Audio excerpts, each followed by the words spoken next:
Somewhere in Japan, on a night with no moon, a man is walking home alone through a rice field.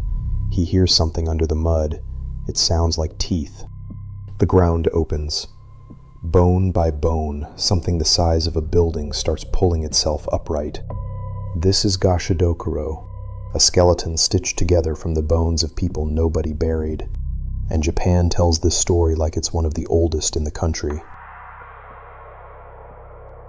It doesn't attack like an animal. It doesn't need to run. It just keeps coming, rattling, until it's close enough to crush you. Except here's the part almost nobody tells you. The story you just heard is younger than your grandparents. To find out what's real, we have to leave the folklore behind and go looking for an actual grave, one that still exists in the middle of Tokyo. This is Kubizuka, the head mound of a 10th century rebel named Taira no Masakado. It sits on some of the most expensive real estate on Earth. Nobody builds on it. Nobody moves it. Not because of a law, because of what happened the last few times someone tried. In 939, Masakado did something almost nobody in Japan had dared. He rebelled against the imperial court, seized several provinces, and declared himself a new emperor. It started, like a lot of rebellions do, as a family land dispute, before it became a direct challenge to the emperor himself. It lasted less than a year. His own cousin and a rival general hunted him down, killed him, and cut off his head. The head was sent to the capital, Kyoto, and put on display as a warning. According to the legend that followed, it refused to rot. Legend says its eyes stayed open, that it screamed for its body, and that one night it tore itself free and flew east, back toward home. It came down exactly where Kubizuka stands today, in what's now Tokyo's Otemachi financial district. That's the legend. Here's the part that's actually documented. In 1923, the Great Kanto earthquake destroyed the mound.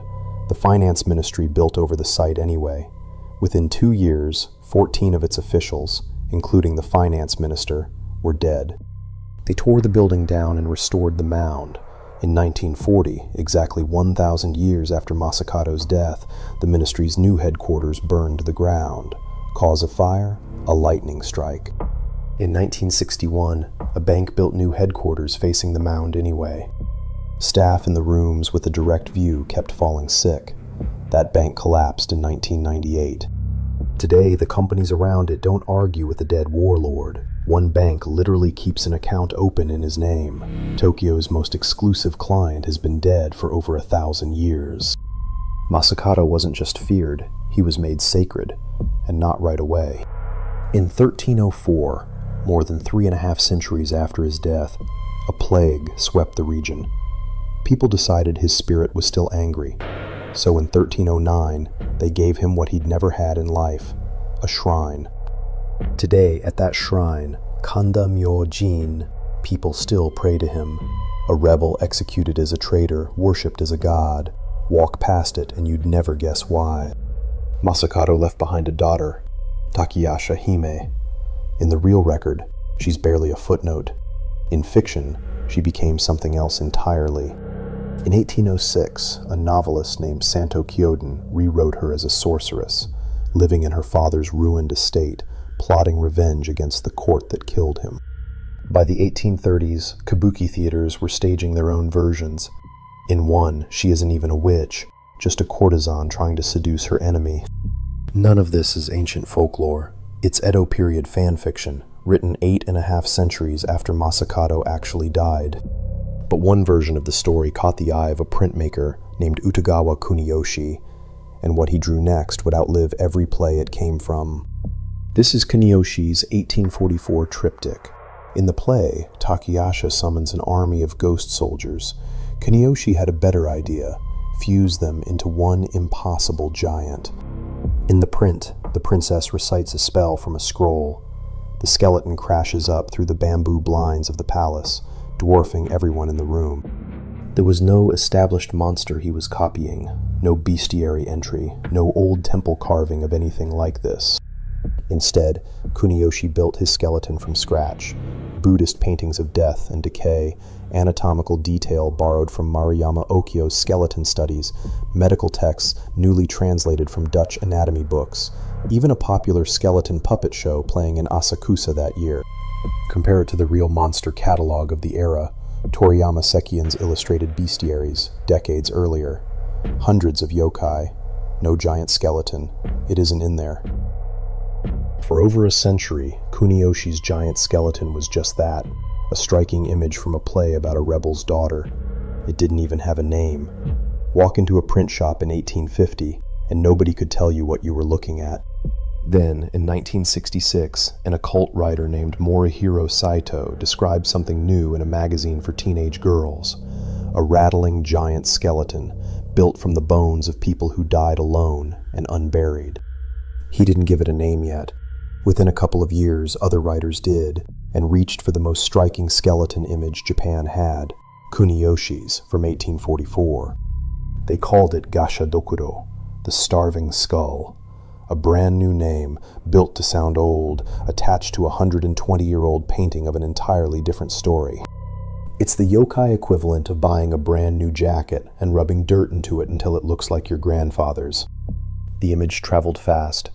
Manga artist Shigeru Mizuki, the man who basically invented modern yokai pop culture, put it in his own work within a year or two.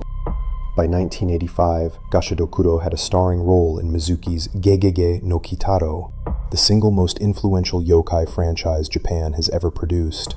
The myth was no longer being reported, it was being manufactured, one best-selling comic at a time.